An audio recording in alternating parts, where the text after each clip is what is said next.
আগে গ্রামাঞ্চলে প্রায় বাড়িতেই কামিনী ফুলের গাছ দেখা যেত। পুকুরের পাড়ে এই ফুল গাছটি সাধারণত রোপণ করা হতো।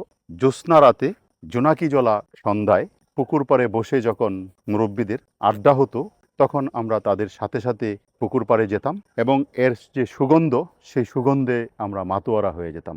শুধু তাই নয়, জোনাকি পোকাগুলি আমরা ধরে শিশির মধ্যে ভরে অনেক খেলা করেছি। নিশ্চয়ই এতক্ষণে আপনাদেরও শৈশবটা মনে পড়েছে, যার বৈজ্ঞানিক নাম হচ্ছে মোরাইয়া প্যানিকেউলাটা। এর বাংলা নাম কামিনী, এছাড়া ইংরেজিতে একে অরেঞ্জ জেসমিন বলা হয়। দূর হতে দেখিবারে ছুঁইবারে নহে সে, দূর হতে মৃদুবায় গন্ধ তার দিয়ে যায়, কাছে গেলে মানুষের শ্বাস নাহি সহে সে। কবিগুরু রবীন্দ্রনাথ ঠাকুর কবিতা লিখেছিলেন। আপনার বাড়ির আঙিনায় বা আপনার পুকুর পাড়ে যদি এই ফুলটি থাকে, তাহলে এর সুগন্ধে আপনার মন প্রফুল্ল হবে এবং মানসিক যদি কোনো অ্যাংজাইটি থাকে, সেটাও দূরীভূত হবে।